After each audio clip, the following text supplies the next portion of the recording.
brody. Nalingi canal télé. Natala canal télé brody.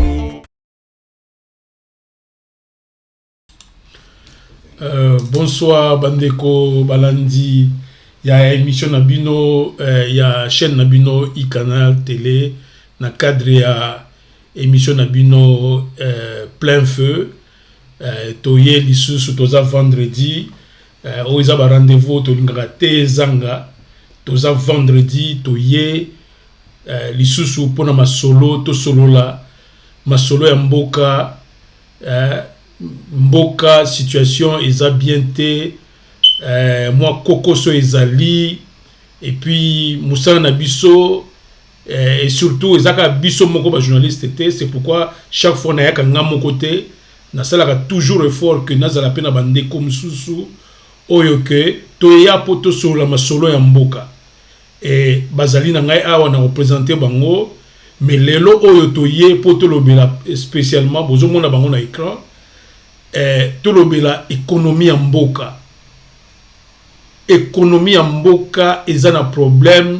Tout le ngo, je crois il y a 2 ou 3 semaines, tout le qui va paramètre où ils allaient au rouge.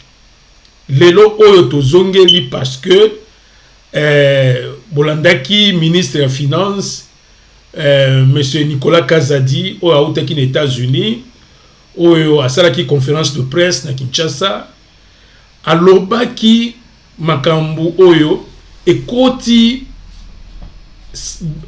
surtout ba congolais oyo bayebi mwa likambo yango ya économie bayebi ndenge ba mboka mususu etambolaka makambu oyo ministre la finance Nicolas Kazadi alobaki ekotaki pena bien na matoite. Alors toya na poko ya lelo po to essayer ko discuter un peu totala que ndenge nini par exemple pour na kobandela kaka wana ministre azoloba ke to la croissance que économie na biso ezokola mais elle azoloba ezokola na nini parce que production Congo ezo produire loko moko te ko nini ba prix na marché ezo mata mais et loko moko tezo salema mais bazolo ba ni croissance et wizo utawapi nde babiloko wana nde na bandeko na ngai awa bomoni na droite na ngai monsieur Arthur Mambu ndengina pese mbote. Monsieur Arthur Mambu, bonsoir. Bonsoir Leko Véron, en tout cas c'est mon mingi kokutana lisusu c'est vrai to solo wana bandeko na biso lisusu en tout cas la sepeli pour le lol lisusu toye to solo la masolo ya mboka mboka na biso Congo ndenge zotambola malamu te toujours zo ba coup de fil à tout moment bandeko na Congo bazolela biso moko pe en tant que observateur na musika mukilelo comme muke internet ezo ide biso toye ba makambo nyonso zo leka toujours mona tuna que ezo marché bien te na yebi que na bozwa ba analyse minene pe côté na yo. Merci beaucoup. Alors to na zupe nani consultant na biso pe Gabi Kitoko, bonsoir pe. Bonsoir Manamboka. Voilà. Véron. Boko limbi sa muke parce que l'autre décidé toko ta lingala. Ouais. Ouais.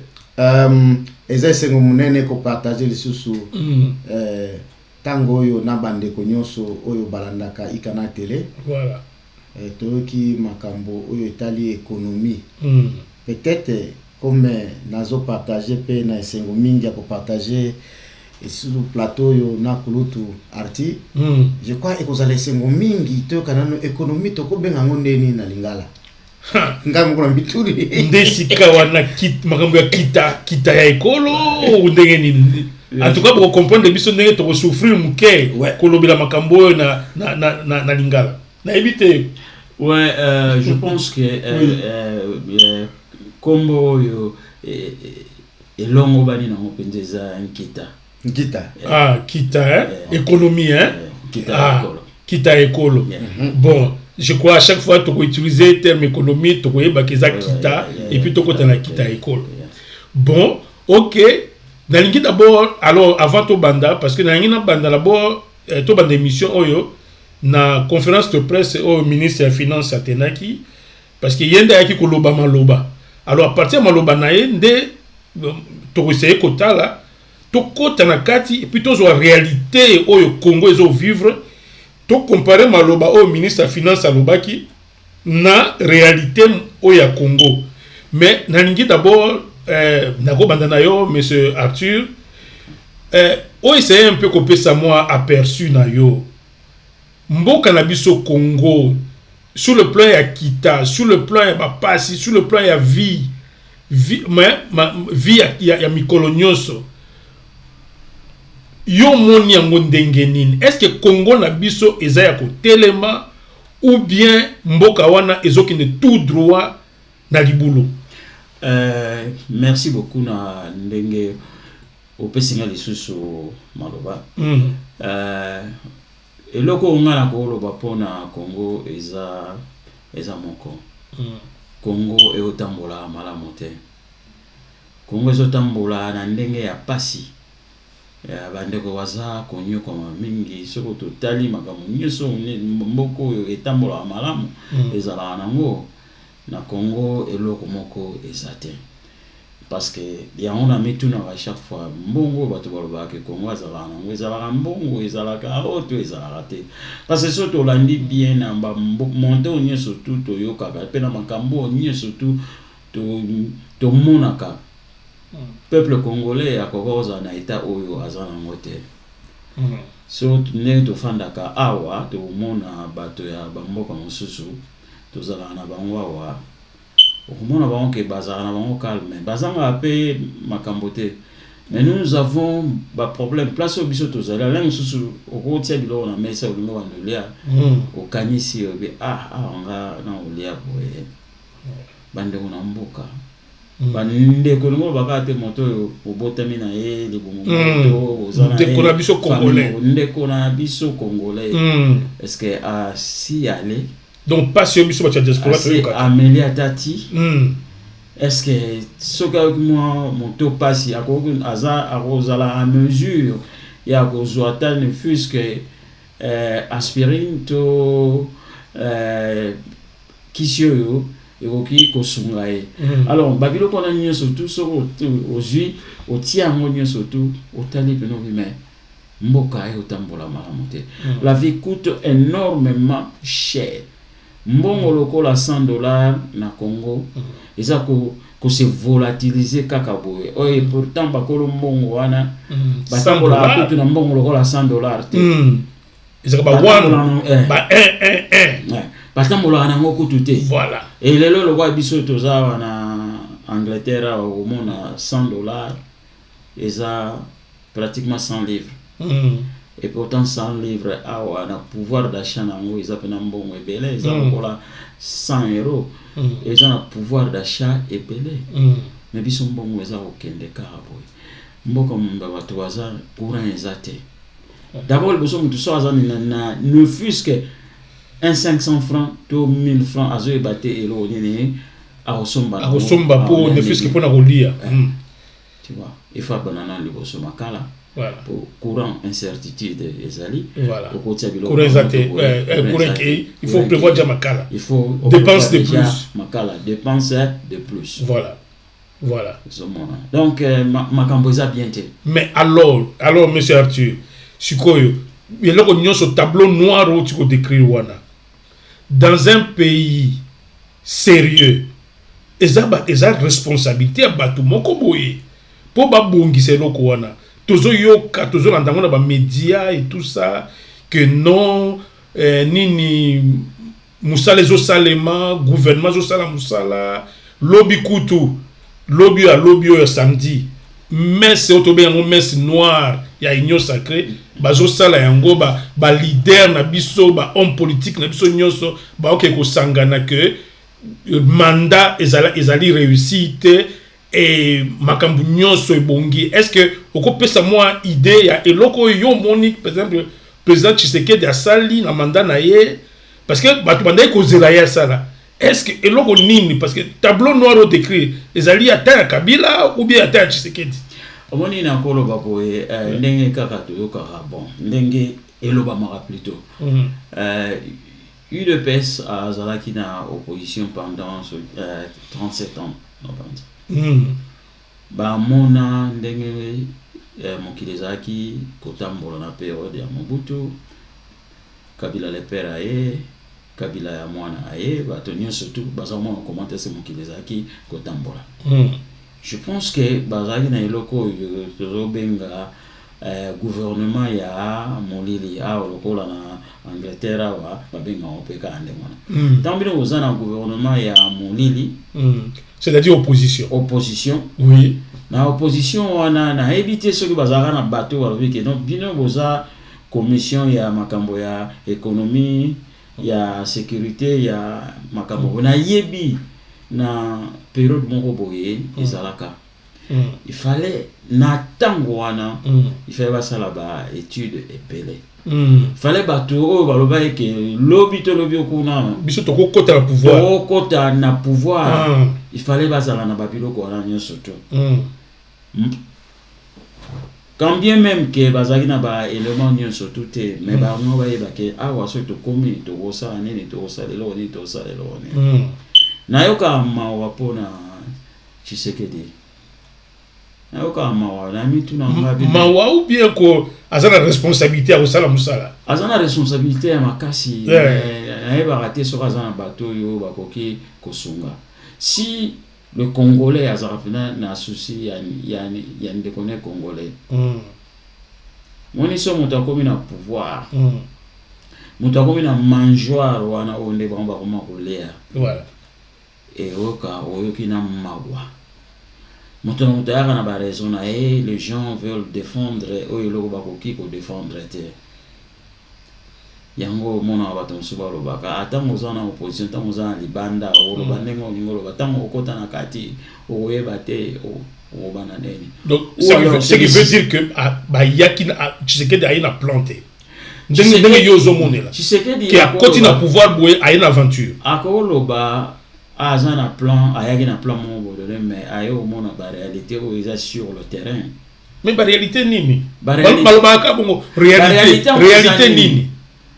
Nous sommes en train de vivre dans un monde où des fois il commence à passer pour définir parce qu'au monde il y aurait toujours des gens qui viendront pour défendre yango bazo tinda bango kende défendre et loko yo ayebi na yeke loko na koki ko défendre yango te situation eza ya pasi. Situation eza ya pasi au monde pena monto aye abandi ko makambo ya budget que budget est mati et comme il y a 16 milliards. Bon voilà siko tango ya a olo babongo est-ce que yebi eloko babengi budget za koloba nini to azosala onka na nko po ayebi ke bato belé bako comprendre na bango eloko te. Voilà. Alors na kolekisa ka ndengwana e koleka na yango pe bato muso ebele bako avala ngoka lokola ba chaku comme ça ba komi ko répéter to comme na budget à 16 milliards comme na budget à 16 milliards or ezala mbongo te budget za mbongo te ezala prévision. Bon on peut mettre la transition et pas monsieur Gabi Kitoko. En tout cas transition Kitoko pour nalingi vraiment que yo y a un peu ko éclairer situation oyo toyoka que to yebi oyo gouvernement et biso que ni pays na biso de l'autre za gouverné par un budget à 16 milliards to tina 4 to comme na 16 milliards mais il y a eu moi ba tolé moko oyo te ko bima na niveau FMI et puis tolanda qui paye docteur Chani ndenge ayaki ko loba promis kana na cadre de budget wana na éviter ce qui aux ana explication oyo par rapport ya ba nyoso ndenge euti kolobama est-ce que mboka oyo euti na budget à 4 milliards et comme na budget il y a 16 milliards pas si et continuer kaka boye parce que le gouvernement a aussi ko démentir que en réalité tout ça la prévision est à 16 milliards mais est-ce que yozo na solo est-ce que bu solo moko za na kati wana. Merci mingi mwana mboka. Moi je crois que tout bananano na oyo kulutu nanga article alobaki nkita na monoko ya mboka kobaka économie ambo mais il faut tozala na George nango baromètre oyo tokokotala biki kita yango toko balancer nde nini toyebaki ezali bien eza bien te po ce n'est pas question ya ba théorie belé macroéconomique croissance à 8 chiffres croissance à 1000 chiffres et tout ça mais sikoyo boza ko José yango ndenge nini boza bande ko bakolimbisa biso peut-être batere mususu to kotize en français donc to koye bande nini ke nkita yango réellement croissance à 8 chiffres eza komona na nini. Moi, je crois que n'a pas répondre ezali par rapport ya panier à ménagère.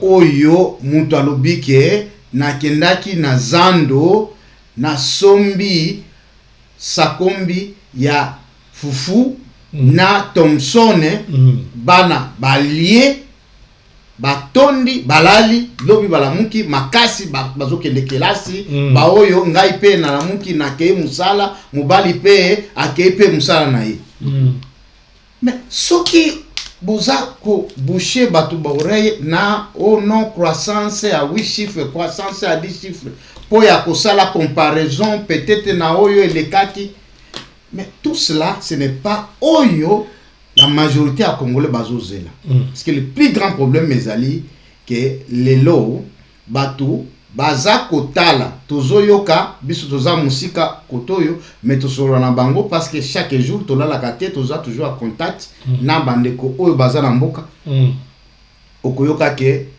prix ya savon bazo comparer bango moko ndenge zalaki na temps soki ya gouvernement ou les kaki ya régime ou les kaki pas gouvernement ya régime ou les kaki ya Joseph ezaki na prix boye le commune oui ba réponse cause là temps ils ont changé tous en même temps toye cause na temps à Covid et nini mais les gens comparent maintenant est-ce que na temps wana mutabano kende kosomba savon na azana mwa musolo asombi savon nde sika économie ekokoza la sikoyo jige wana est-ce que Nathan Joseph Kabila mutu akokaki kosomba savon na ye pour que asokola bilamba na ye asokola nzoto pe asala misala ndako wana nde toko comparer la plupart des gens disent tokokaki kosomba mais lelo bakomoza na difficulté toloba ya kolia te ebandi epa ya président Félix Tshisekedi mais le problème est que bato bakomo mona yango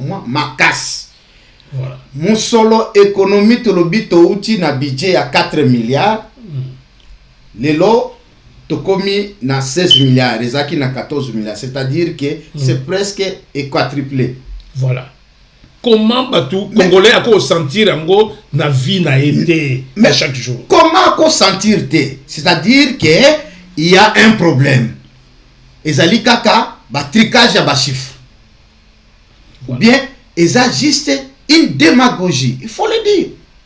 Il y a moyen de soutenir une démonstration. Il y a un économiste, Dr Tchani, qui a outi kotala, a moniqué gouvernement na janvier, il y a 2023 année tout au banda, bakotsaki par mois 500 millions, une affaire de 500 millions.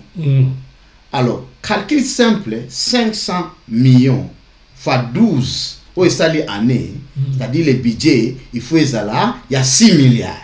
6 milliards. Ce qui te gonfle en gros. Parce que même 500 millions en gros, peut-être ce que tu as dit, juste que non, bon, peut-être qu'on soit peut-être moi, je suis sur le côté moins. Tu check chiffre rond. Chiffre rond, c'est 6 milliards. 16 et où tu wapi? 16 et où tu wapi? Bala kisabiso 10 milliards ya écart. Oui. Eko tawapi. Financement libanda. Voilà. Donc biso communauté Rwanda oyo 70% du budget na utaka libanda. C'est ça qu'on veut nous dire que c'est donc libanda et puis alors que le ministre des Finances Otoroyo Kawa alobi que non le sujet peut-être nous d'observation moins 1 milliard, moins 500 millions, moins nini.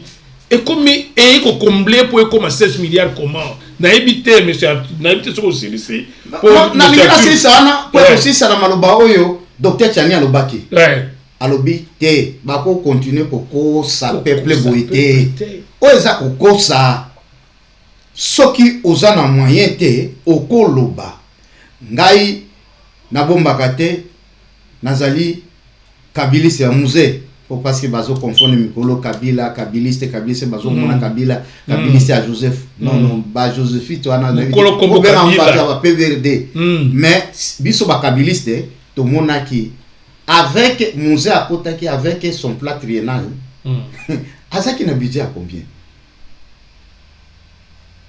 et ça là qui budget à moins d'1 milliard mais fou loso obanota bumba manyema nguba etonda ki na masia kisasa c'est passé avec un plan mais non c'est-à-dire o ndenga lobaki kata soki ezalaki soki 800 millions je me rappelle plus dans cause année peut-être 1 milliard 600 et koko ma 2 milliards te c'est-à-dire que ezalaki minga lokuta te par rapport ya ndenge budget zake c'est-à-dire que 200 millions et kokende côté agriculture 300 millions et kokende peut-être na côté ya électricité ou tout ça le baro armée to bana mona bazita nango to bana mona banzele zo fungwama parce que route numéro 1 ya Kinshasa ba Congo ezalaki fermé mais kaka moi budget wana ebongisaki na ba travers na biso ya office de route na OVD mais sikoyo budget oyo tozo mituna ezo zala affecté na nini voilà est-ce que nous sommes des qui n'est na guerre même Moussa ça qui n'est que Moussa peut la guerre non tout monde qui peut-être aussi tokoki peut-être que soutenir muke alors nous disons que gouvernement azo dépenser mbongo yo na makambo ezanga tina faut bango parce que ce qui te comparer ko somba ba mituko to monaki ko sombela ba parlementaire mituka ko sombela ba professeur mituka ce qui mbongwana ekokaki kokende kosala bilanga na toteki engoko tsambongo et puis ba congolais pe ngebalia parce que déjà tout le banano ba député bazoka déjà bon nous sommes belé donc salaire bango est belé bo bakisi le bango susu ba mituka ya pamba o ezo coûter trop cher alors ça s'explique que même au niveau il y a un ministère ou même au niveau de la présidence ndembo wango peut-être ce qui réellement ce qui 16 milliards ezali c'est-à-dire que 10 milliards bango mokonde balia kana na temps de vie na bango ba institution mais sikoyo tozo mona même entrer na ngote c'est encore ça le problème c'est que moi mensonge c'est-à-dire sikoyo que ezali le coup ou bien l'État même a contacté combien côté. Mais est-ce que tous en face c'est un locuta mon côté au gouvernement a eu gonfler les chiffres? Moi je pense que au moni et loko faut tout le cas koyeba. Ouais. Bah congolais bah le budget ça et loko ça que gouvernement ko ya ngopé a comme ça en politique. A loka a gonfler. Voilà. Bah montant. Pour battre mon aké, bah au salaire et malam. Ya un moment on budget surtout il fait à la voter na kati ya parlement. Il faut ministre, il y a finance, ministre, il y a économie batonnier surtout ba commission surtout ba fanda ba landa élément moko pour baeba est-ce que makambo yo ba olo ba o ezaya solo to ezaya lokuta mbongo bango ba olo baki ekokota na domaine oyo est-ce que ezaya solo to ezaya lokuta et sika siko ya mo mona ake budget et comment ndenge comment na mangala lelo jalelo il faut na bloba montant moko boye ya munene eza kwa neti muta azolo na batu otune membio ndenge nini bande kokuna na Kinshasa ba romile na pasuzi ayebisi na bi na tindela ba mbongo mais apesi bino montant te na tindela ba mbongo mais tango ya oluka o découvrir mbongo ya lobaki na bino ko kana 16 ans kaka $50 mais il y a à bibi comme si oui donc c'est ça au babinga ngo populisme. Populisme et puis surtout que nini parlement oyo assemblée nationale oyo votera budget wana ils allaient faire les lots oyo na ensemble bazo benga union sacrée. Comment alors union sacrée wana comment na service à chef de l'état. Chef de l'état oyo azo luka mandat ya sika. Mais c'est facile ba trucage autour de ba oyo. Parlement on a éco même à sens il y a président au président aligné. Parce que si quand on a tout comprendre est-ce que réellement Congo est un budget à 16 milliards? Non, tout ça un problème mais parce que contrebalance les alité entre la présidence et la primature. Parce que ce qui totali na gouvernement et l'unkamba non seulement économiste.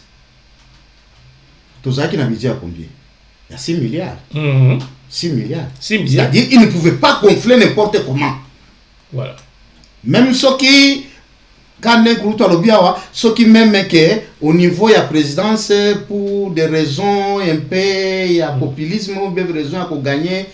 Je ne sais pas comment on gagner même peuple ango. Parce que au Koloba, tout ça même la budget à 50 milliards.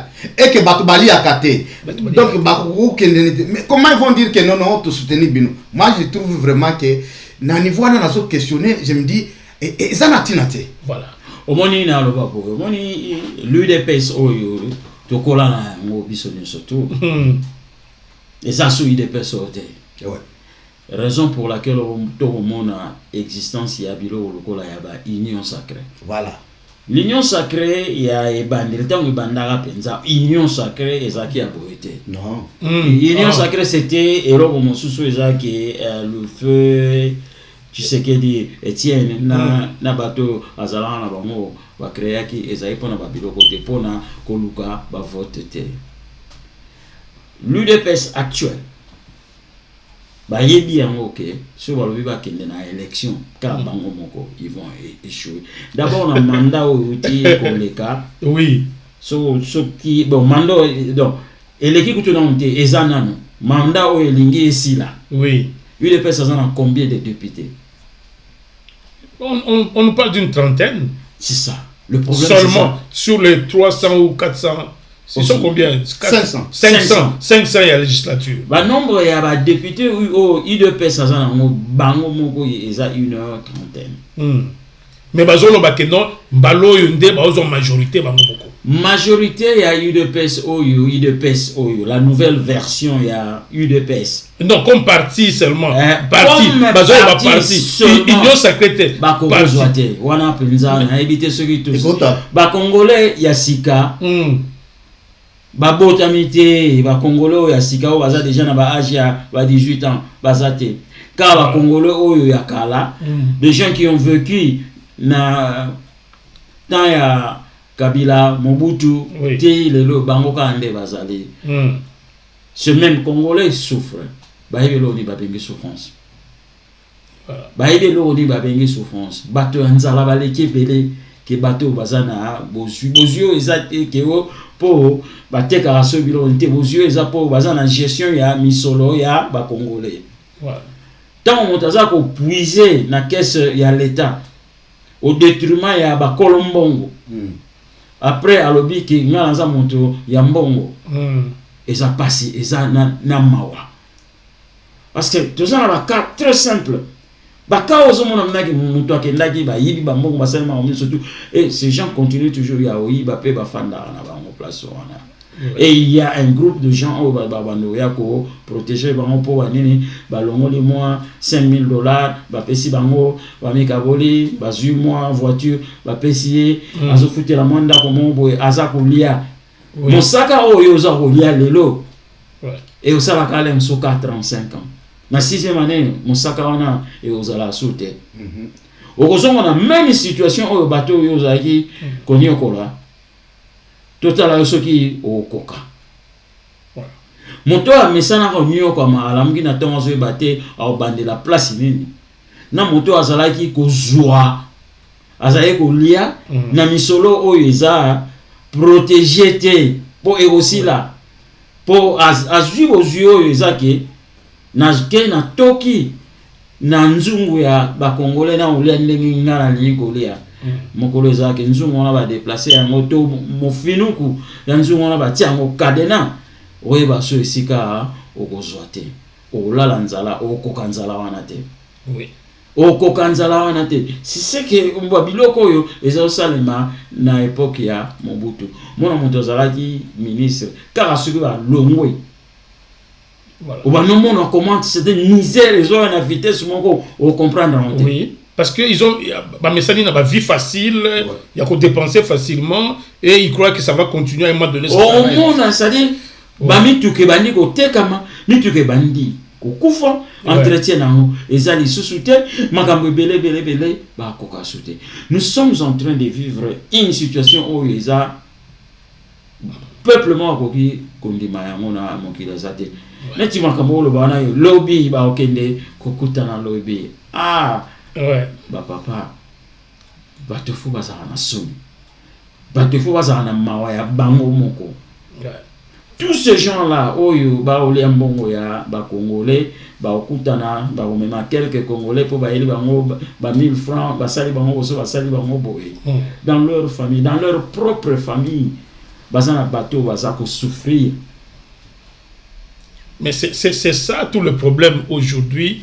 Questionnement autozanayango, autolobby que comment on peut assister à un spectacle au samedi. Il y a lobby na stade de Martyr, il y a batteur politique, bato bazo kambamboka, ba lobby to sali musala ya kitoko. To uti ko vérifier awa ninge docteur Chania Lobaki que ninge to mona ki entré après il y a un mois. Surtout to pesi bango ni bénéfice à doute. Que bon, un minimum, il y a 500 millions par mois. C'est le total na 12 mois. Mais ils ont comme montant en atteint. Donc, qu'est-ce qu'on va dire enfin par rapport à cette économie? Ça, c'est quelle économie nous avons aujourd'hui? Est-ce que vous vous souvenez même un peu à l'époque, il y a Joseph Kabila? Est-ce que c'était comme ça? Parce que là, on avait quand même des experts comme des Matata et tout ça qui ont tenu l'économie. Mais bien sûr, avec un budget à 4 milliards. Mais est-ce que vous avez montré que apprentissage, Pendaboué, tu peux vivre dans apprenti sorcier, ou bazo gérer un cannabis? Parce que attention, tu bazo iba. Mais au coup, iba, il y a mututé, au tiki mutuan, la pauvreté totale, dans le peuple congolais, ça dit là. Comment un peuple congolais peut rester le lot n'a pas si haut et bazana yango mais bozobe la bino moko bozobe la bango que bozana budget à 16 milliards bato ba uti na ba 3 milliards omoni bato ba sana nko ba sana on nko alors nko ouais si les ridicules pouvaient tuer bato balinga ba bengisa bato te bato ke boya na stade de Martyr. D'abord, les stades de martyrs, Kakapona et Sengote, les stades de martyrs, Kapembe, nous avons makila bateau, et là, biso, voilà, place. Symbolique, ils ont la Makamboa, baso y bamote. Ngai, naebi, mon jeune frère, abotama na le même date, Babomaka, Bakimba. Alors, maman, na papa ba obete la solution mukolo wana tango bazo tia bango singa na kingo mupepe mbula ebeta na Kinshasa mupepe ya makasi ce sont des hommes. Oh voilà. Elo salama na mboka wana bato baza na boyebi bakosa ba cérémonie a boité na ba place wana parce que ou alors baza na posa ya makila ya bato etanga liso. C'est pas vrai ça. Bato wana posa ya makila ya bato. Bato baza averti. Ba posa na tape mbele on a te. Au mona que ces gens bakoya na bonté là mosusu ba moko ba ozalate. Pour preuve, il y a pas longtemps ba bengisa kia wana ba pasteur bato ba kende na Kamanyola. Bato ça est combien? Ce stade là était pratiquement vide. Parce que peuple a ça, ils ont des aveux. Peuple a ça n'a pas. Peuple a ça n'a pas ça. Et là, au peuple a ça aux anga et ça que mon molimo ya c'est-à-dire révolution tout azimut. toza nango te parce que toyebi barépression nini eoya te na bana en face na liwato na pasi moto moko olinga jamais ami exposé boye bato baza na pasi d'abord liboso pasi oyo eza na mboka ebomaka bango déjà eonyongoka bango moto olamuka na ntongo atelemi azoyeba te esika nini aobanda moto olamuka na ntongo boso mbula ebetaki azoyeba te na obimela esika nini na osuka wapi et ce peuple là bato baoyiba mbongo na ye les invite boya pour biso tozosala sortie bon mituni na d'abord sortie yango bosala d'abord misolo yango bozwi wapi les gens disent que non contribution ka ya mbongo ya biso mbongo ya biso bazo recycler yango et tout mbongo ya biso bazwi mbongo na wapi bozwi mbongo ya biso bakolo mboka bazo souffrir na nzala vous donnez ba salaire moko exorbitant voilà ba prime moko exorbitant bozwi ba mbongo ka ya biso bolobi que vous allez contribution na mbongo ka ya biso.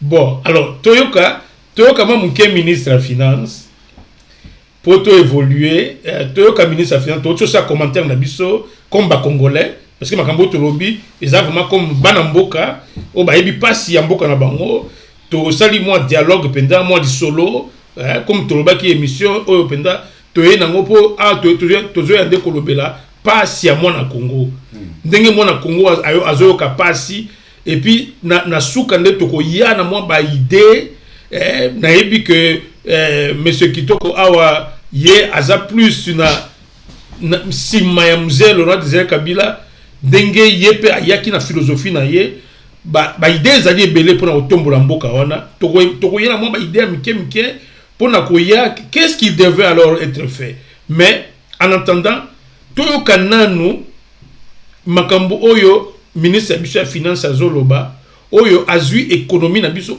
bolanda vraiment na bokebi c'est comme ici Congo ezamboka moko ya pauvre maele na nyoso afungoli acheka na ba institution internationale Bretton Woods boye c'est comme ici développement na biso eko utande na ba institution wana de na sengi bino boyoka ye comment un pays comme le Congo peut se tourner totalement vers les institutions à Bretton Woods autre kindeki autre choses là-bas ba otu opesa biso ba don ya boye ba otu ko féliciter biso ba féliciter gouvernement oyo sur base de quoi ni ngi boyoka na Nicolas Kazadi et puis après biso to zonga na studio awa to mituna pour azoloba que ba institution à Bretton Woods ba féliciter gouvernement ba reconnaître croissance il y a 8% Congo.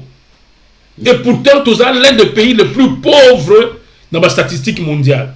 Bon. La République de la Gombe, peut-être, on est basé à 8%. Voilà. Donc, discours au Bissot Togoyokawa, ils ont conférence de presse Oyo, à l'obéla qui va na Congo pour aller à Sabango Pongi.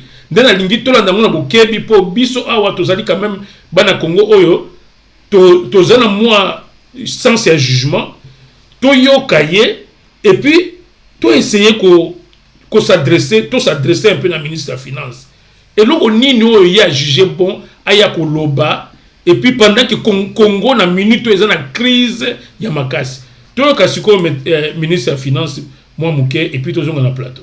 À Washington du 10 au 16 avril, pour ce que l'on appelle communément les réunions de printemps, c'est-à-dire les réunions à mi-parcours des institutions de Bretton Woods.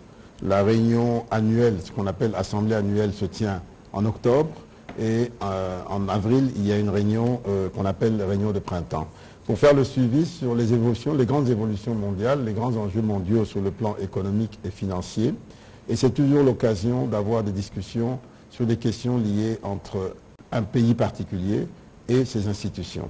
Donc nous avons travaillé sur ces deux volets et sur le plan mondial, ce qu'il faut retenir, c'est qu'il y a encore beaucoup d'inquiétudes par rapport à l'évolution de l'économie mondiale.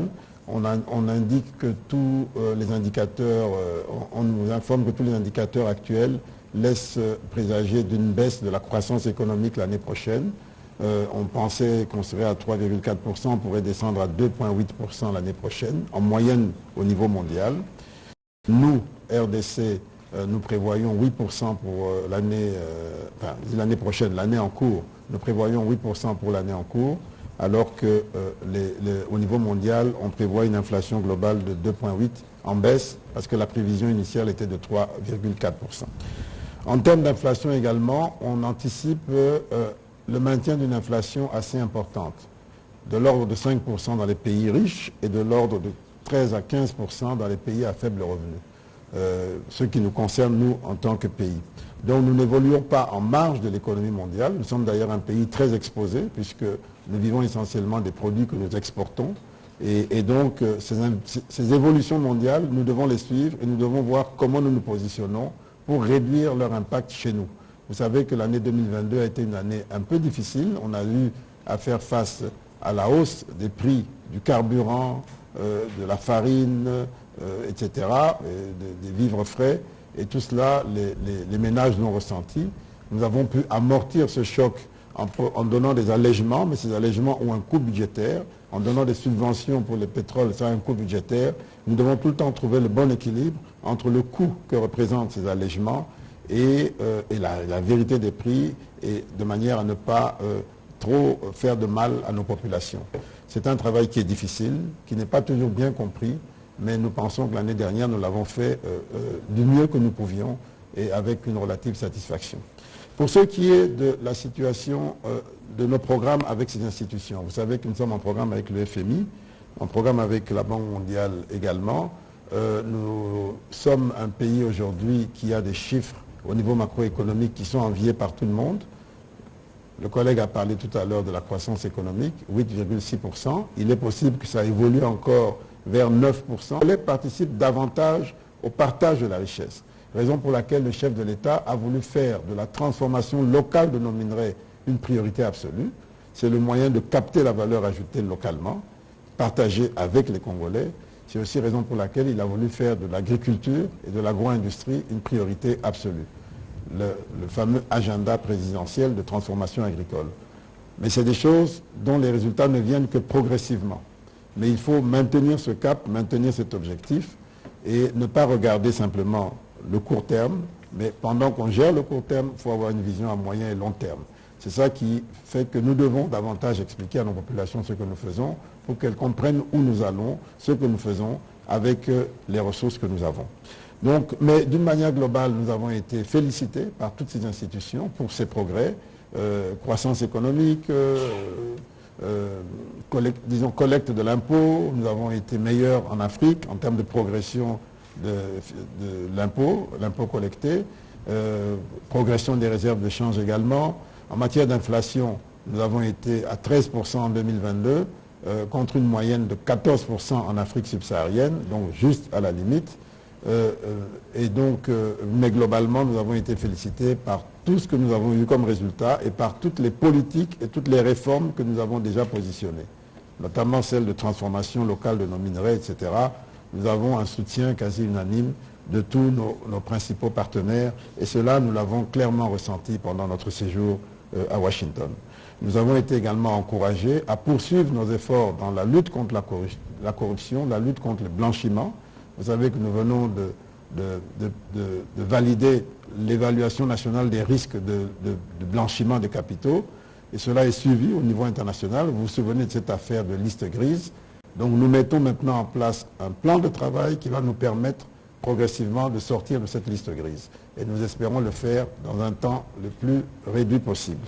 Donc voilà en gros les résultats. Maintenant l'enjeu que nous avons, c'est d'abord de passer la 4e revue du programme. Vous savez que tous les 6 mois, le programme avec le FMI passe par une revue pour voir si nous sommes toujours on track, comme on dit, c'est-à-dire à jour. Alors maintenant, nous allons passer la 4e revue qui va passer en revue les statistiques jusqu'à fin décembre. La mission du FMI est à Kinshasa au moment où nous parlons. Nous avons déjà commencé à discuter et nous devons réussir cette revue pour passer à la 5e et la 6e et terminer notre programme. Plus on avance, plus c'est difficile parce qu'on est exigeant. On doit progresser, on doit faire plus. Et dans un contexte plus difficile, parce que maintenant nous avons les élections dans quelques mois, nous avons la situation sécuritaire, tout ça c'est des éléments de pression qui sont tels que ça devient de plus en plus tendu. mais nous nous battons pour réussir cette revue, et parce que si nous arrivons à terminer ce programme, eh bien, ça sera une grande première dans l'histoire. On n'a jamais terminé un programme avec le FMI parce que nous n'avons jamais réussi à être constants dans l'effort. Souvent, nous relâchons.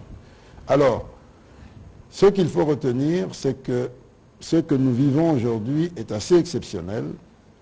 Personne ne peut contester l'appui que nous recevons des institutions financières dans cette étape de notre développement. En tout cas, le FMI a déjà fait au moins 4 décaissements importants de plus d'1 milliard.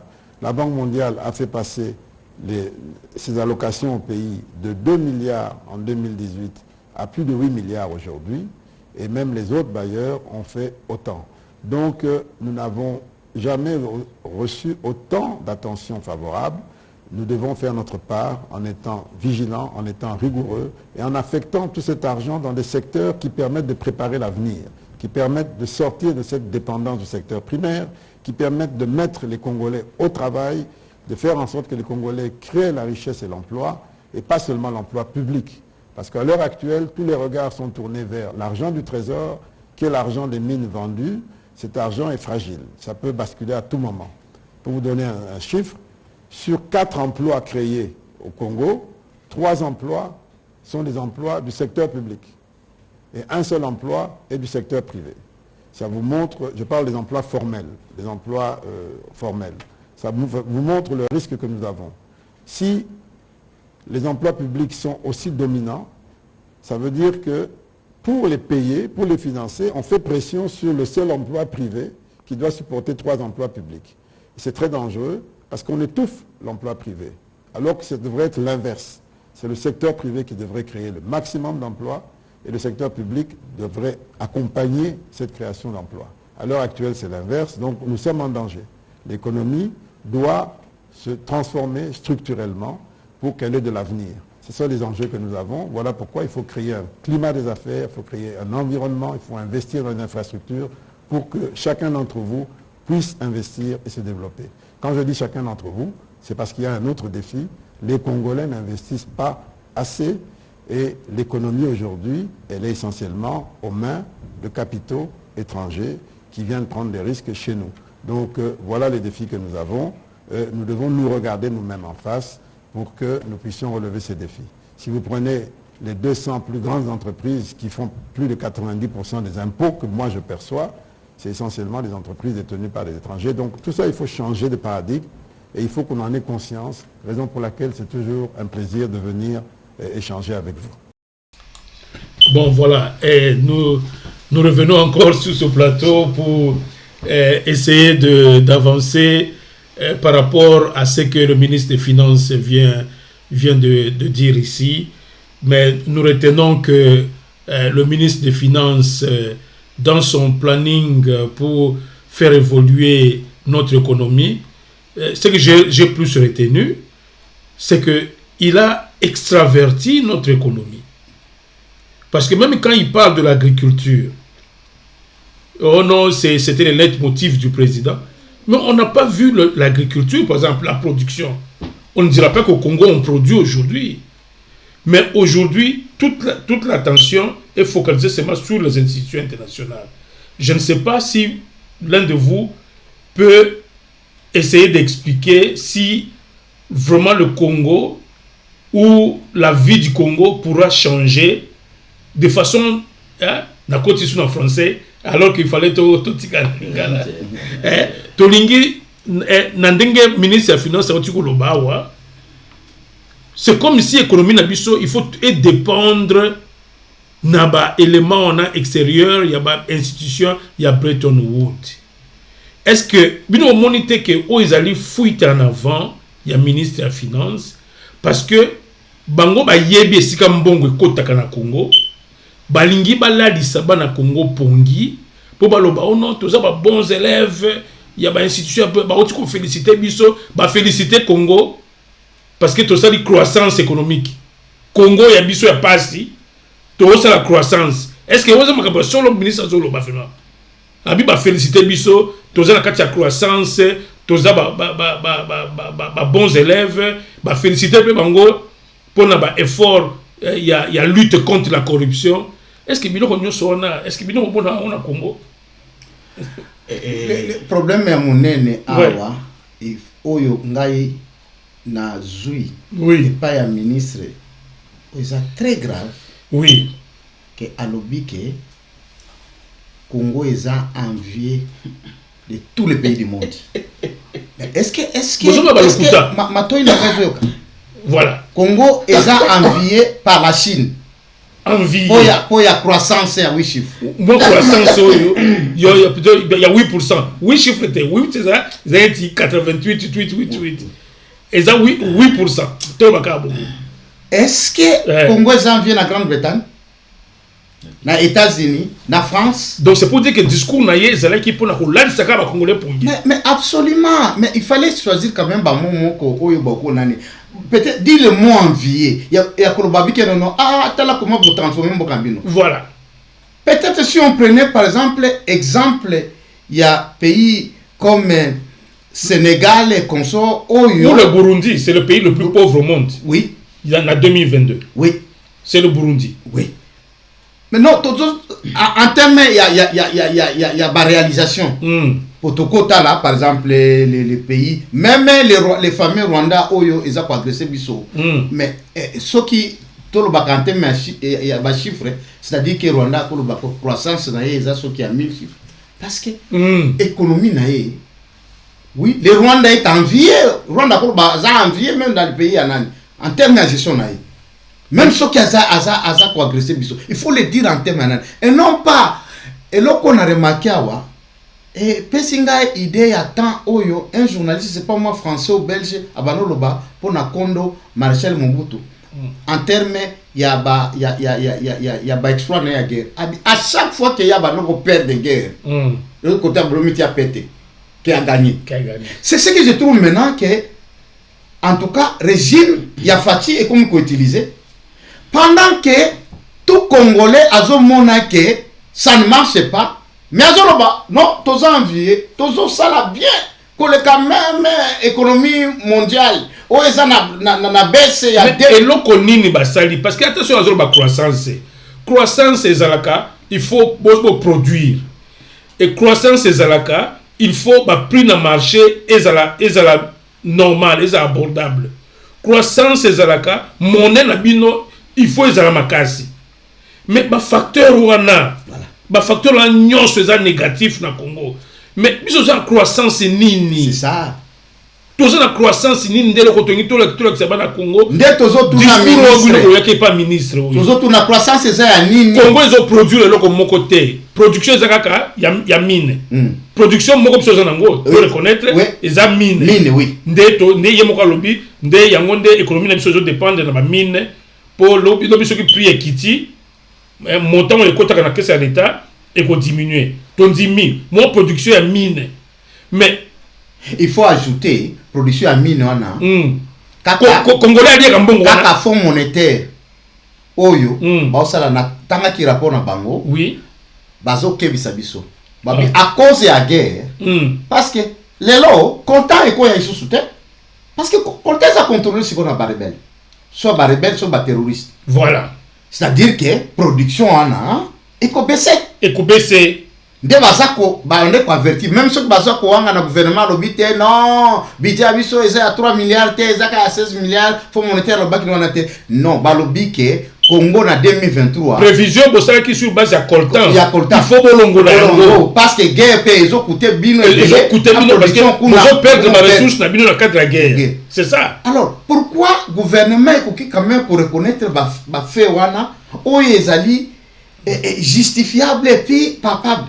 Et là, on a remarqué, il y a manque d'éthique. Voilà.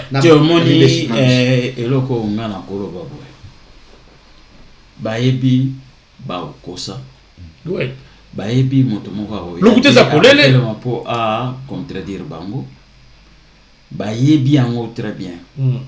Alors le ko bon ba sur les années et ça la même niveau ya opposition ba pesa bango espace te na kisoda balobaka na opesa ntakate c'est-à-dire ngo bani na opesa yo espace te pour oloba makambo yo ozana yango. Voilà. Alors il faut toujours qu'on dénigrer l'opposition. Parce que et qu'on a un bateau bakoya mais système on est tous ali malgré tous on a ba élément nous surtout ba élément ndambo tous on a un budget qu'on a la boité ou alors le message est ça pour les capenza bienté ou alors le cola congolais azana éducation en até l'éducation politique il faut to kosa bango il faut to kosa to koloba et batu ba oya ko défendre sur la chaîne sur plateau ya télévision bakoloba makambo ebele bayebi ke makambo yo tozolo beza ya lokuta.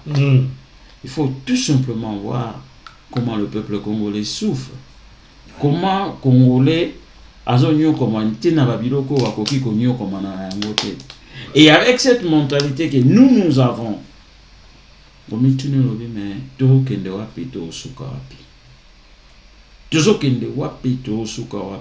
ces politiciens, bazaka ko jongler autour de la mentalité.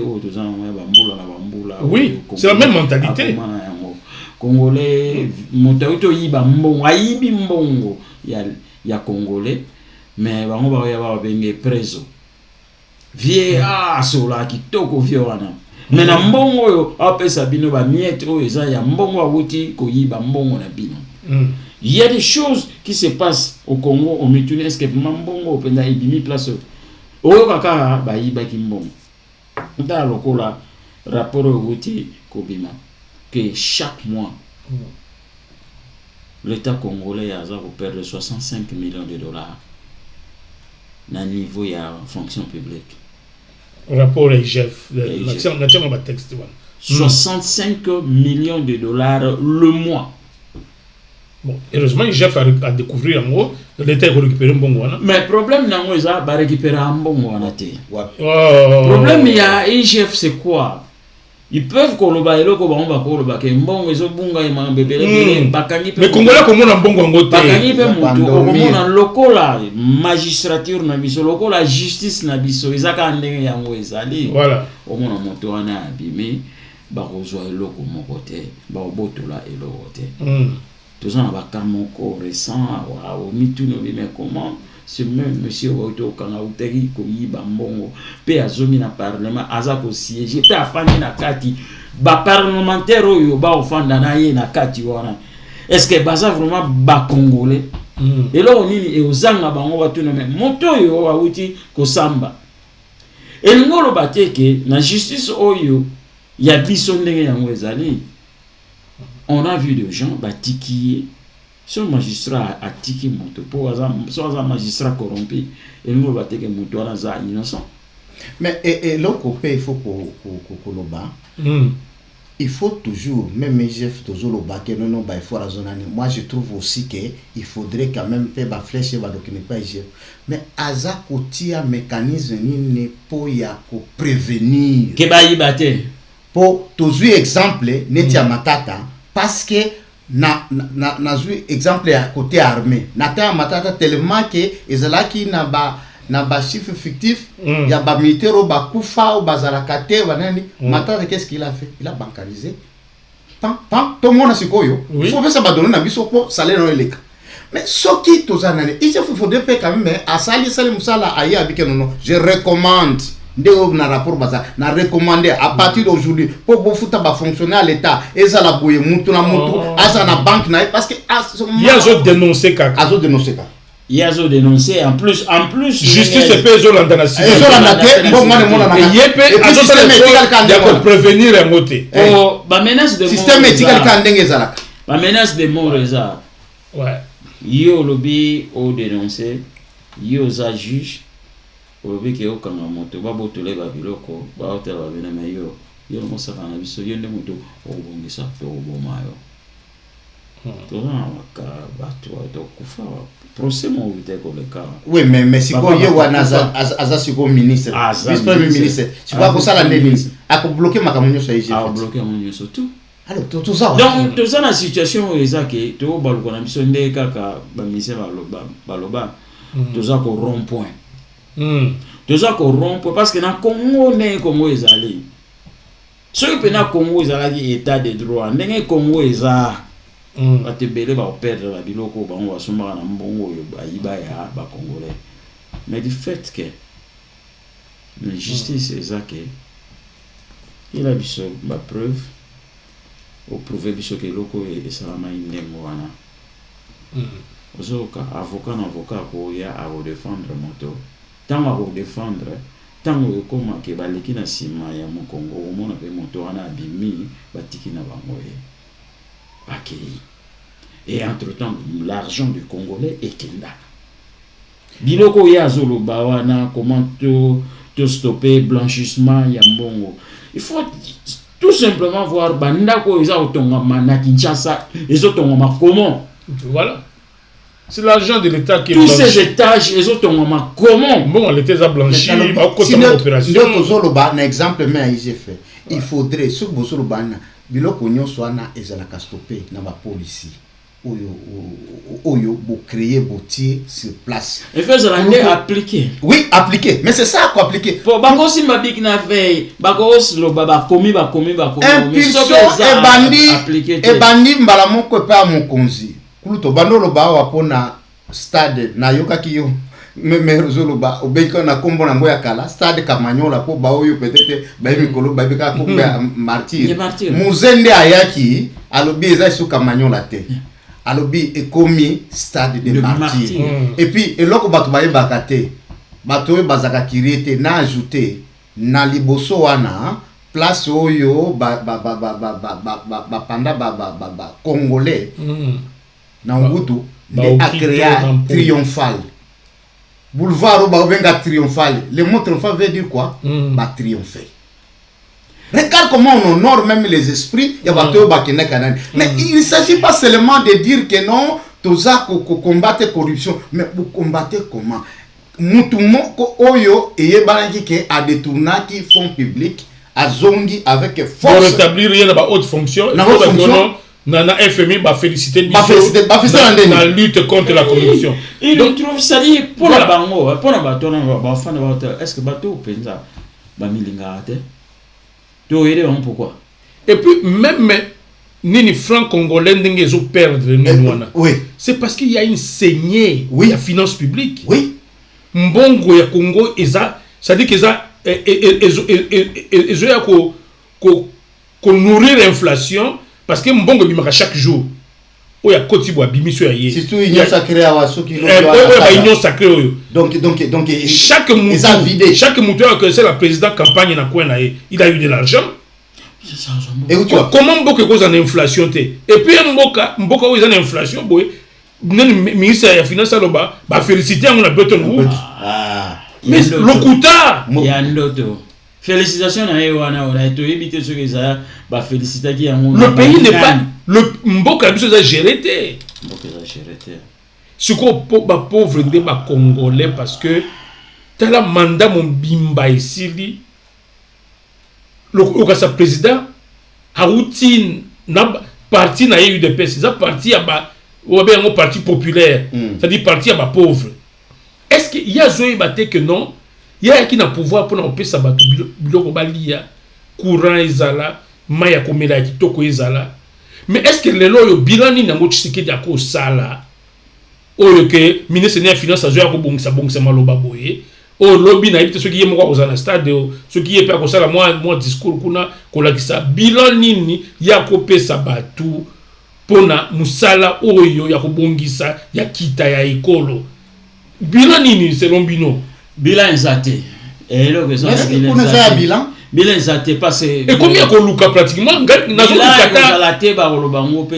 peut-être moi état de droit non ezaka lokola ndenge tozauti tambola ntango akala mobutu babengisi rassemblement populaire mobutu ayagani nye nasopa nasakola abeti bamasolo na ye wana oyo bato balingi koyoka bayoki yango eleki na okaa ndenge yango eleki on a parlé l'autre fois ici après émission oyo nilekaki ntango bato baoyemba leyale ya mondenge bato bayebaka te nzembo wana eza eloko nini c'est ça mondenge ezokende ti lelo oyo ces gens se partagent ces gâteaux oyo ke peuple congolais mon kolo gâteau aza ko bénéficier na ilo aza libanda peuple congolais aza libanda peuple congolais aza na sali ba kotisi na kati ya ignorance oyo ke akotika la kanga bongo quand ils ont dit que boko mesana so balobaka ngo pa ezaki hasard mais c'est ce que nous sommes en train de vivre congolais aza komesana batu baza bon ça va ce qui yo ozwa na yo ne oliate yo zwa zana ko na yo sala. On a vu des gens qui ont raconté des bêtises. Mais le lot bazan na présidence. Le lot ba osala na présidence. Mais faut quand même to yoke la mawa. Pour congolais aza onyo comme le lot aza ka congolais kaka congolais moko wala. Ba congolais musu ba été yo ba bota masoko wapito ba timoni ba ngosoki wapi bazate. Congolais kaka oyo congolais tata mwasi mama leki koko mwana nkazi leki kaka congolais oyo anyo koma wana congolais musoze. Mais alors ça fait des années alors que congolais vivent la situation oyo. Mais solution est nini pour tous on a plateau tous tu remarquer le kuta du gouvernement le kuta bazo lakisa makamunyo sont en rose pour lakisa que non économie za kitoko production ezali inflation ezate pour na bango économie kita na biso kutezo mata o ba bien croissance que kita mboka ezo mata alors que Congo na biso eza nulle part ndé loko to lingi message o ba congolais ba retenir Congo na biso ezali nulle part a ezate o te balingi Tshisekedi te nini te to lo bela même ya ba Mobutu ndé ezali ki ndé ba ndé ko sala biso ba kanai non si parce que a eza prometté o Tshisekedi ni total la situation o congolais o vivre nango lelo mais alors bino bozo mona te que responsabilité pe eza no boka biso ba congolais oyo tozo souffrir groupe moko ya batu boye moi oligarchie moko boye ils ont fait souffrir congolais depuis des années ni l'opposition est-ce que responsabilité peut opposition exacte et puis parce que Congo a besoin de leadership tout le monde qui a un area ya nini ya président Etienne Tshisekedi jamais congolais a fanda boye moko décréter ville morte congolais a fandi boye il faut marcher boye tout qui na to déloger bateau bazar d'institution to récupérer mboka na biso net ba mouvement o esalema ki na pays arabe ceux qui printemps arabe wana o ba kena ba longola ba kondia mboka na bango il faut bo bima bo kende ba miyibi mais congolais je crois il est aussi responsable comment faire parce que on a pas rôle des médias comment et ko salema que non congolais il faut atelema parce que bateau bazar na pouvoir monsieur Arthur Otayi Kolobawa dans l'émission passée dans l'émission surtout ça là qui que ça là système mobimba système pour balia entre bango et puis congolais ba kosa kaka boye na loko mike baloba ki ba projet à territoire et que libiso kita ba misi ceux qui combien de millions comme si combien de millions ceux qui 2 milliards de dollars ba congolais balobi ote tout ça développement à partir à base pour ba lakisa ke po ba ebi ke bato batangi développement ba ebi ke développement et utaka na base nyoso ka pona okosa ba congolais mais est-ce que lelo oyo na situation oyo inflation économie mboka misère exact total tokoloba ke non pas un projet on a ba territoire et comme ça économie non mais ou bien ça que occasion sur ko yiba mbongo et lo kaliboso tout d'abord slogan à bango ouais et que à l'encontre de la théorie de développement. Ok. On ne fait pas le développement à la base. On fait le développement de la base. Parce que à la base, la Bible nous doit apporter. Nuance.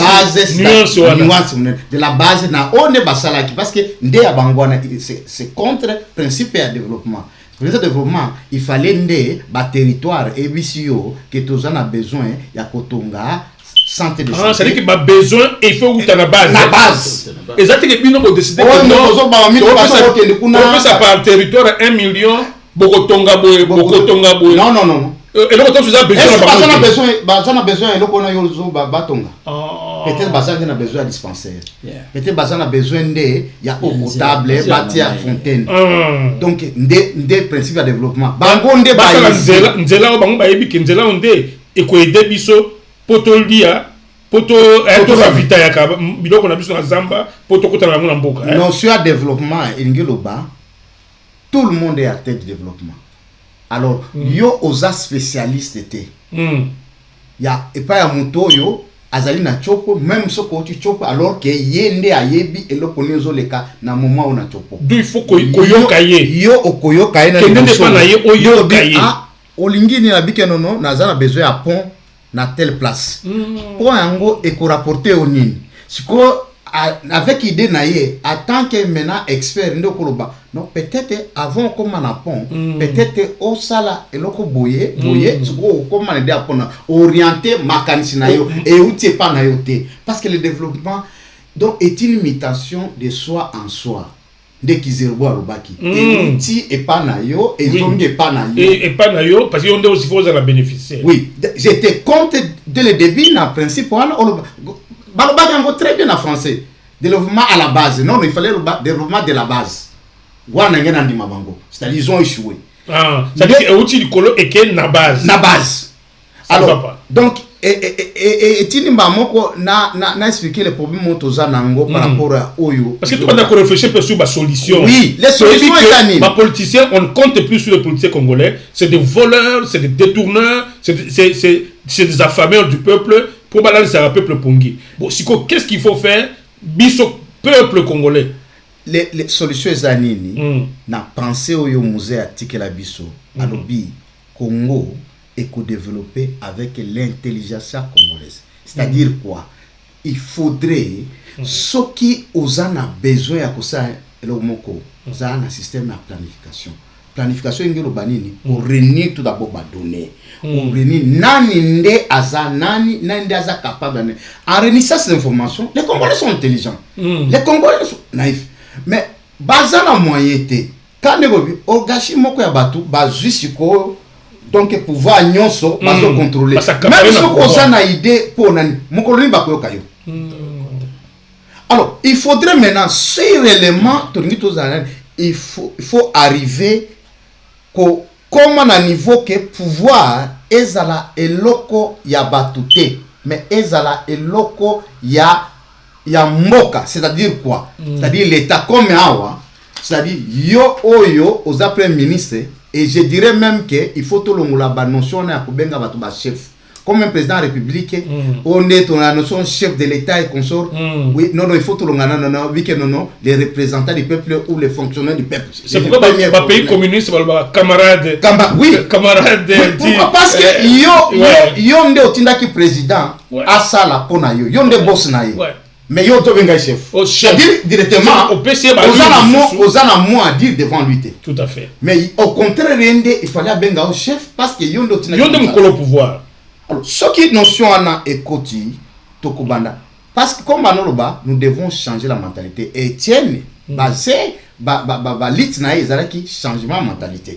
Parce que ce qui un peuple déjà a changé mentalité, a comment comprendre que je suis ici pour comme Moutanoba servir, c'est servir non. C'est-à-dire que Moutalobi que non, ce qui le lo nazo bonga comme ministre, je suis là pour servir mon pays, mon peuple. Et non pas me servir. Ça commence. Et puis, mettre aussi Batu na place na bango. Les gens compétents. Compétence, il faudrait. Mais biso peuple, au Congo, les mêmes députés, ils ont affamé les Congolais. C'est les mêmes qui ont pris un t-shirt. Est-ce que vous avez un t-shirt? Non, est-ce que vous avez un t-shirt? Tricherie. Non, non, votaka. Oui. Na modèle mboka na biso ezali lelo oyo certaines institutions il faut ezala aboli. Ouais. Ah. Et le qu'on a payé sa solution. Ouais. Omoni tango to kola kala na Congo tozaki na ba gouvernement provincial te ba ministre provincial bazala te. Ouais. Ouais. Tozaki na système moko à l'époque tozaki na ba sous-région. Ouais. ba commissaire sous-régionaux bazarozala toujours on est ville ya Kinshasa ville ya Kinshasa c'est na 4 sous-régions Moamba, Lukunga, Funana, Nachang. À part le gouverneur de la ville, il y a 4 commissaires sous-régionaux. Oyo bango baza sadi ko s'occuper na makambo zo le Canada zone tant on veut que développement de la base. Voilà. Bango wazuli sona bango banzo tala et le connaît zangi na sous-région na biso. Voilà. Sous-région yo biso na Tiango to kangamaka na funa ndenge nini parce que to longo na funa so to longo na Tiango to koma admettons na funa to batu ya Lukunga apport na bango ezande nini nzela nini oyo ekosala ke ezokanisa Tiango na Lukunga po Tiango na Lukunga nde baza pratiquement kolesa Kinshasa. Voilà. Alors, le développement, il faut ça conçu comme ça. La côté wana c'est-à-dire toyebi ke lien moko ezali ekokamisa Lukunga na Tiango mais c'est-à-dire intermédiaire na bango ezana kati wana kozala funa. Voilà. Ndiengo ndeko eko guider eko funa siko stango funa azu biloko Lukunga yena biloko Tiango yena biloko tango koleka na funa okoma na Lukunga fasi ekoya kokota mbala moko na kati ya centre biloko komi décentralisé banzele komi sadi bato bazo d'où yango eko guider sko batonga banzela ole ke zalaka ndenge zalaka bato otaka masina kingasani est-ce tongo bazo kita na ville centre ka moko est-ce oyebi ke y a une route à partir de Njili Oko matina ba Congo. Ah bon? Na moto. Ah, kasi nzela o baronde ba côté la ka ya partir na quartier 6 na nini wana na quartier 6 wana. Nzela za na moto. So ok sur internet a okomona nzela ezali. C'est des choses à développer pour plus poser la base. Mais lobi na tongo, tango chinois to indien oya. Abandi ko développer nzela na ju mabele koto kuna. D'abord ba mabele na pe mingi za susu ya bisote. Est-ce que vous voyez déjà qu'il y a apparition il y a batu moko baza na physionomie rwandaise qui se retrouve na ba côté ya ba Madimba na ba Kimpese avec le même ngombe. Ouais. Le même ngombe, ces gens se retrouvent le loyo na ba Congo. Voilà. Donc, ça dit, solution, et ça, moko, c'est développer la base. Et alors, bateau, vous allez charger dans misala, il faut qu'il y ait des gens intègres. Absolument. Parce qu'il faut que l'on ait un mythe, qui est dans la famille moko, les enfants de Mobutistes, oyo batikana na moi quelque tata na bango ya ba Mobutiste, mutuloko la mende, mutuloko la moso. Ces gens baza, ça dit ba fandi kaka wana et baza ko pérenniser eloko wana kaka. Tane ba komba chantre mikolo yo. Mikolo yo partout, ozo ka mboso kuna ya wazali oyoki kuna kibasa maliba bazali babana na bango. Ozo kaka le même nom. So motalobi alobi non aza ene Mobutu na batu na babenga biso bane des aigris. Mobutu abenga kaka batu ya ba UDPS wana Tshisekedi Kutu le père moko babenga ka aigris. Voilà. C'est le même système qui continue. Et ça kaka système oyo bazana batu na bango bafandi ya ono monne ezabo yo faut que ndona lo babo ata balobi na bango di tika bango di tokena bango wat. C'est ce que nous sommes en train de vivre. Peuple aza kokufa na biloko mosusu peuple akoraki kokufa na ngote.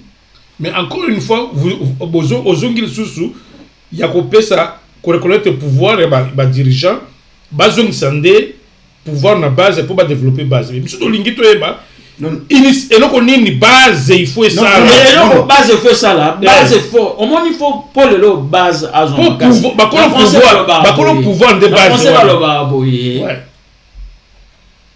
un ventre affamé n'a pas d'oreille moni nzala oyo na éviter parce que bato basala ba étude ya société ba utilisaka ba élément oyo baza kozwa na kati ya société batala élément oyo surtout poussant makasi malheureusement science ole sala musala oyo yango fallait sala pour na développement ya bato science pe ekota na c'est-à-dire qu'on développer ba méthode oyo et qu'on faire souffrir bato.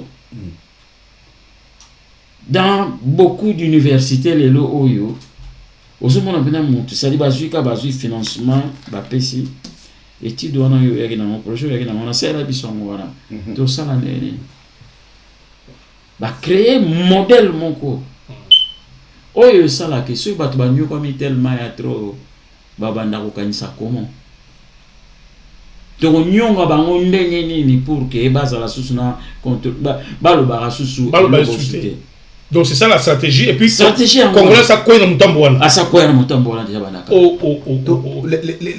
il faut que ta la paix ba fait oui oyo kuta zolo ba est très important parce que c'est comme ça on contrôle même ba fait que ba place mususu moni ba tonga raté ou bien ba école était c'est pour que ces gens-là, on les a étudiés qu'il ne faut pas battre. Ceux qui battent, ils sont capables de même si en Occident, c'est une réalité. Les professeurs font ces études-là. Vous voulez que dans un pays développé, mais il y a un coin de la République. Mais déjà sont très pauvres, abandonnés pratiquement. Talaka na mboko yo to fandi. To yebi bakpo musu ezali te kote kuna batu bazala penza ya bien te. Okomona ka pembeni nzinga ya coin wana ya un quartier ya batu mo bazala bien. Batanga malamu bazana banda kwa bien baza bariche. Batia bango wana pembeni pona nika monene batu wana bazala kwa batu yo babanda ko endormir le reste. Tu vois, c'est ça que nous sommes en train de vivre parce que Batubazo tous ces conseillers oh le loyo ba ozalana ba poto awa mutoko Tony Blair qui est en train de conseiller bon nombre ya ba président africain. You consider comment qu'on mater Batu. Mais kaka théorie dans les historiens maintenant te diront que ces gens bazalaka toujours un peu surpris dans ndenge kaka dans un vide et souvent ezalaka de l'extérieur ya batwana moko ya batwana akena libanda ayi à chaque côté. C'est ce que nous avons vu avec Mobutu qui croyait que Mutuneti Musée après pour le Mobutu. C'est-à-dire que dans l'histoire c'est ça le message au pouvoir que so bazo kanisakero non nous contrôlons les gens comme les caméras ou détourner bafon ozo continuer comme on a dit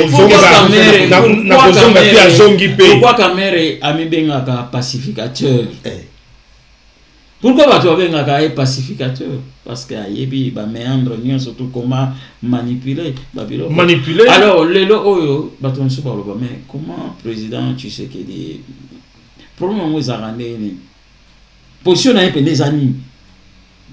Et pourtant il connaît la misère du peuple. Il y a des misères.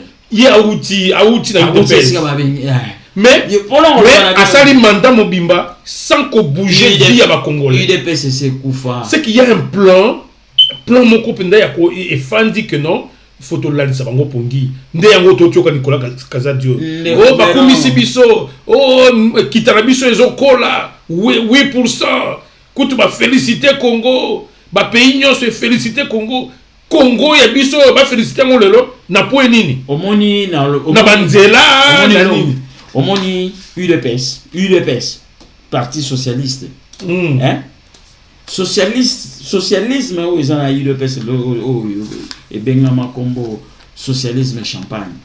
Il y a un groupe de gens qui se disaient socialistes dans l'ère Ouatan Wakala parce que ça va dans bazanga bon. Tant ba commis au pouvoir babano kota siko bamo babibenga ke tozo kota na centre soko za kuna na coin na gauche ça va pas bengo extrême gauche. Il faut venir au centre. Il y a un centre. C'est là où il y a la centre c'est la bourgeoisie. C'est la bourgeoisie. La champagne. Et tu sais que de il est dans la bourgeoisie aujourd'hui. Ouais, c'est ça. Il n'a rien de socialisme. Non. Bon, donc alors ça va quand moi semblance moi donner ça dit moi le moi si na y a tes places moi boy après si moi le ça sont des miettes. Voilà. On n'a pas besoin de cadeaux ou ça outils et pas à mon tout pour appeler ça. Non, nous avons besoin d'un pays qui va alors servir son peuple. Ça des peuples au hasard qui bénéficient na yelo ko nyoso mboka neza ko produit kita ya mboka il faut servir na peuple congolais sur tout le plan. Voilà. Alors botika nga sikoyo to komi na suka réalisation ça nga signe na pesa ntomba na pesa mo ya suka to ti ko mona ko yoka ministre de finance to biso mo to beta masolo émission ezaki masolo pour to la kisa comment Congo wana eza nulle part ba politicien lobby na stade ba ko kosa lisusu ba ko ya ko loba mais na ndenge na po suki sa émission o to lobela kita ya Congo. Est-ce que Congo na biso to za na kita et to tu constater que kita ezalité mais message na yo ezali nini na ba oyo bazo kamba mboka wana o bazali na responsabilité ya kopesa kita pour mwana Congo pe à vivre vie obiso to mona awana ba poto ba mundele na sika na ye ata azali richete mais na niveau ya gouvernement ba prévoyait que chaque semaine ba futaka ye autant azokata mo li papé boye tozo mona ba mboka mususu pona ni na Congo biloko na sale makate mais bazo ya kala ba discours o ba kumisi biso na FMI ba kumisi biso na Banque mondiale o ekita na biso ya komata nzoka iloko moko te zali ba kongole bazo ko franzala na lingi pesa mono ya suka et puis na kosuki sana na monsieur Arthur Mambu comme ça to suki sana no émission oyo et puis suki te to kozonga kalisusu na makanisme susu sur kita na biso na bandi na yo monsieur Gabi Kitoko. Merci beaucoup na tondi kopesa ngai susu moya suka ndeko Veron eloko na koloba ezatabo de m'adresser epai ya bana mboka nyonso ya Congo oyo kolobake économie na biso ezali kita na biso ezali ya komata wana boti ata matoite eza lokuta na lokuta toza mboka moko le plus pauvre ya planète Terre bien que toza na ba ressources oyo toza na top ya ba mboka nyonso ya monde. Alors je crois que c'est simple ya bino kotuna tout d'abord ba dirigeant que sikoyo kita oyo eza na croissance ya 8 chiffres eza démontrer ndenge nini po biso toliaka te to zalaka na mai te to zalaka na courant te misala eza te sikoyo croissance yango oyo mokili mobimba eza koanvie bino kaka bino nde bomoni esika baanviaka bino po toyoki te. Je crois bato oyo bayokela bango mawa na planète Terre awa Congo eza na kati po toza ba malere c'est-à-dire ezali ya lokuta ba message neti ya Dr Tchani ezali ya kolanda à ce qui concerne l'économie en mboka a démontré clairement que gouvernement ezokosa même ceux qui bazo contrôler médias national RTNC ba politicien ba opposant ba kokotate mais quand même les réseaux sociaux ils ont pesa une occasion boyo kaka Tchani alobi yango très bien ceux qui 500 millions de bokoti sarango par mois comment serait possible bokoma na 16 milliards parce que calcul même mwana ya 3e primaire ayebi déjà que ekosala 6 milliards donc bozo kosa biso il est temps maintenant on a s'adresser siko na bino ba dirigeant boza na politique même soki boye bozo linga tout d'abord ko sala démagogie boya kata na mamwa moi et lokomoko oyo bato bako comprendre que ah là on ne comprend pas quand même mais un exemple boza même atana ba échantillon te obokolo babike non tala par exemple mbongo tozwaki na budget passé to affecta ki loko boye oyo za konani ndenge bozolo ba agriculture eza priorité ministre ya finance oya président de la République bola kisabiso bilanga mais bukanga lonzo oyo baye ko détourner fonds mais au moins to monaki quand même batali moi hectare moko boye to bike non ba kosala mais sikoyo ya bino eza wapi bilanga nini oyo nan bozo compter na bilanga oyo basala kango na baou po ya ba mama na passe kolesa Congo munene comment kolesa Congo ndenge nini boko exporter comment il est temps soki boza kolingane fiske bozala na crédibilité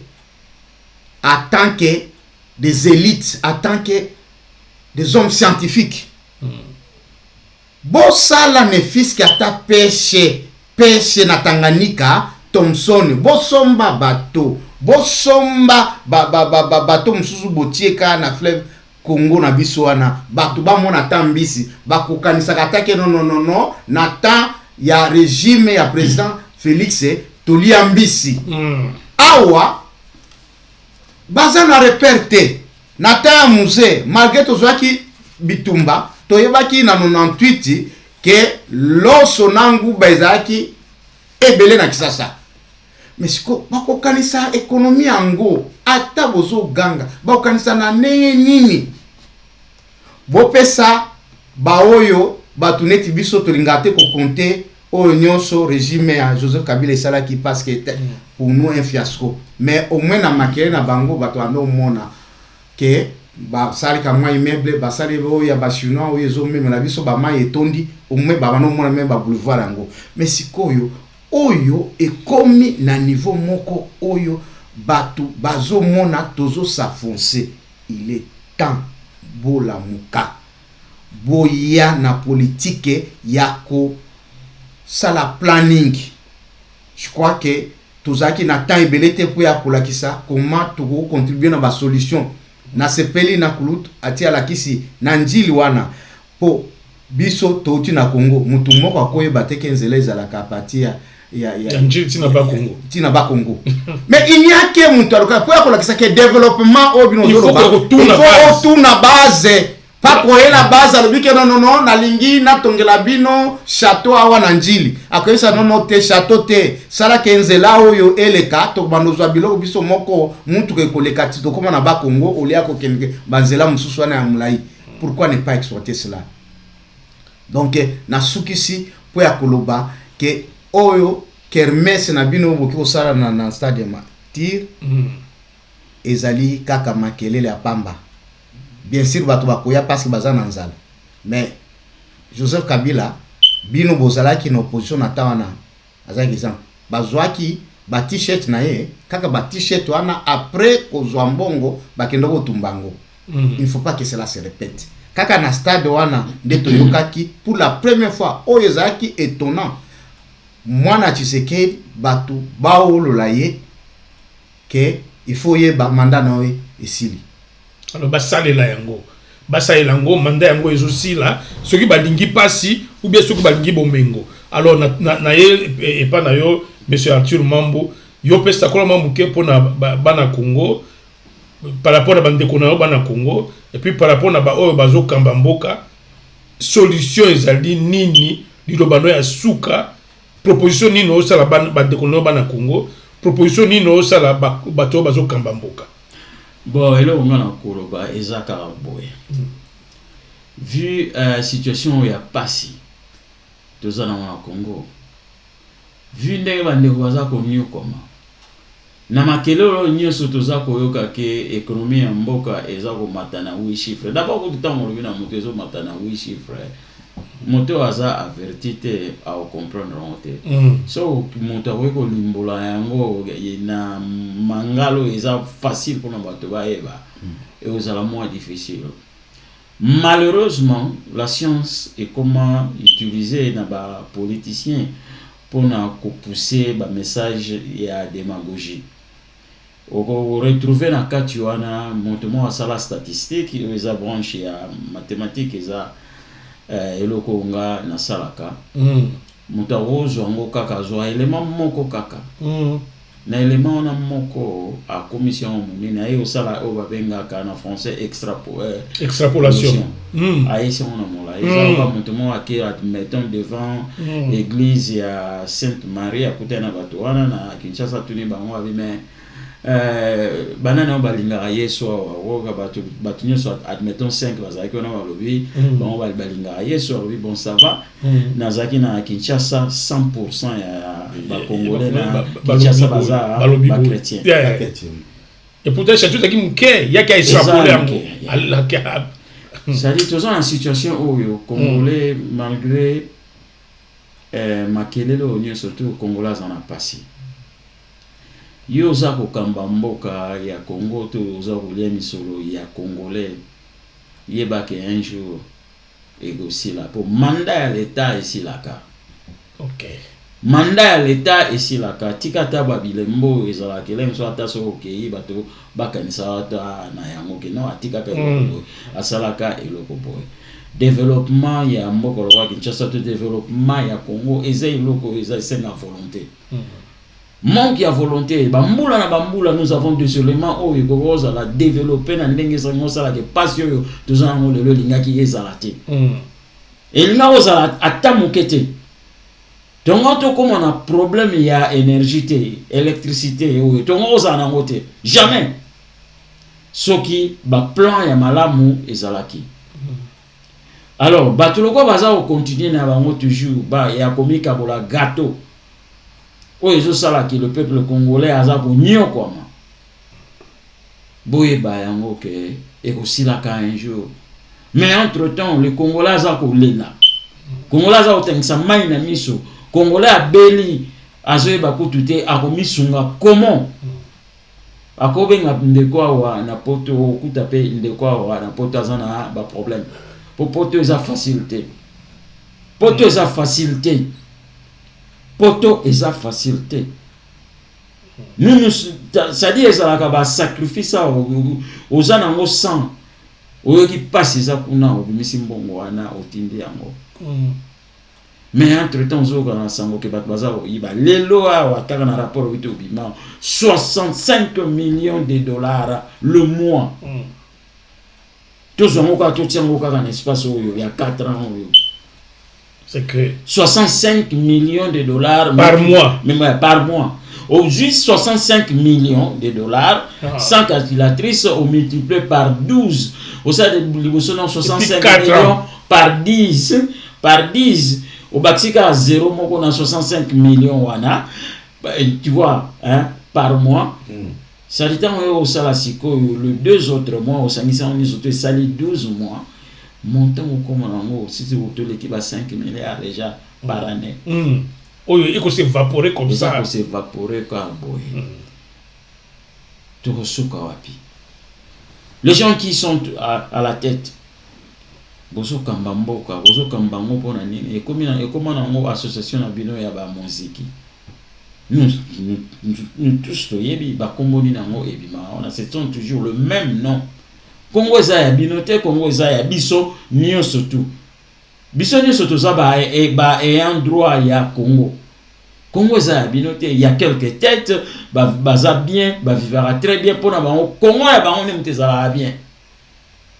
Mais Congo ya bino wana est aussi là qu'un jour d'une façon ou d'une autre. Aussi longtemps que makila ya congolais eza kotanga d'une façon ou d'une autre.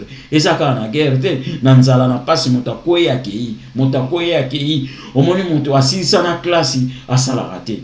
Na Congo okomona moto awuto si sa classe aza chômeur des années et des années na makambo yo ayekola abosana to suka eloka to into lo ba congolais la muka. Les Congolais sont bengissio na soki na nini na bango na kermes na bango wana papa mama mwana leki fana na ndako koke na hotel po eloko moko bakoyebisa yo eza na hotel eza na nka ke moni biso bo pesa biso so mbongo to banda kosunga bino Et là, merci beaucoup. Voilà, en tout cas, ndenge bomoni wana nde boyende tolingi tosukisa émission oyo tolobaki lelo toyaki na masolo toye kosola comme ba congolais biso malgré tozali awa na poto touti kuna na Congo toyebi makambo ya Congo ndenge tozalaka awa tolandelaka makambo ya Congo donc toyebi pasi ya Congo. Alors nde toyaki na émission oyo tosolola to constater biso nyonso que tokanisaki que gouvernement ya mabe oyo kobima oya sika ekoti nde koya kobongisa Congo. Je crois que biso nyonso tosali constat que gouvernement pouvoir régime oyo ya président Tshisekedi Tshilombo yepe ayiko kota kaka na molongo wana ya koboma Congo.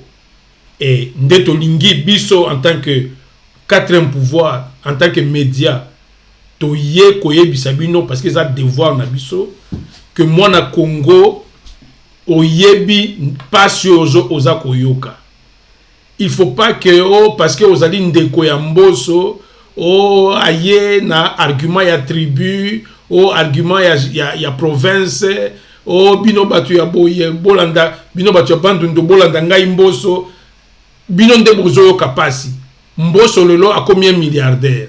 Donc toyeka koyebisa bino que rendez-vous bango ba mipesi lobby na stade po biso chaîne oyo ya canal télé zali chaîne ya bana Congo biso awa toyeka ko réfléchir na ndenge nini mboka wana il faut ebonga boti kolanda ba réflexion awa boti pe kolanda ministre ya régime oyo ya finance boti kolanda ba lokuta ebele alobi que économie na biso za kitoko. C'est comme si Congolais aliaka déjeuner midi pena pourquoi alors que bino nyonso boza ba témoin que Congolais azande mokufi ya nzala, Congolais azalaka na électricité te, Congolais azalaka na mai ya kitoko te, Congolais azana musala te, Congolais azali oublié.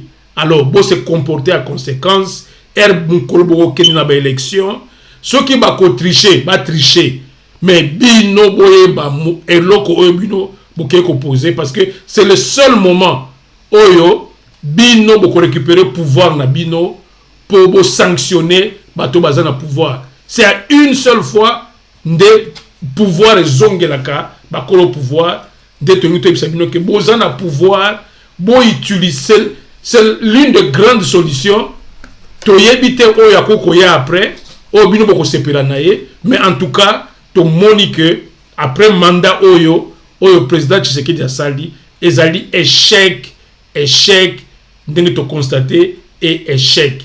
Merci beaucoup monsieur Arthur Mambo. Merci na contribution na yo. Merci beaucoup monsieur Gabi Kitoko na contribution na yo. En tout cas merci beaucoup to zonga lisusu pour tout ça makambo ebele makambo pe ya est kuna esili na noté ya guerre kuna to makambo zali ebele éducation na biso ezala mukolo mobimba oyo ngana yo monsieur Arthur Mambo toko fandawa ka poto loba ba réforme nini yo muto yebi éducation oya olobi na ba réforme oyo il faut pour éducation na biso etambola malamu mais eko attention ki ba éducation il faut salema avec le peuple azoli ate et kozala ndenge nini. Voilà. Alors merci beaucoup tosuki awa et puis tokutani sumbala sima na émission na bino plein feu et en tout cas bozala bien bana Congo espoir ezali mona Congo nzamba zali et ako sala justice. Merci beaucoup. Merci. OK.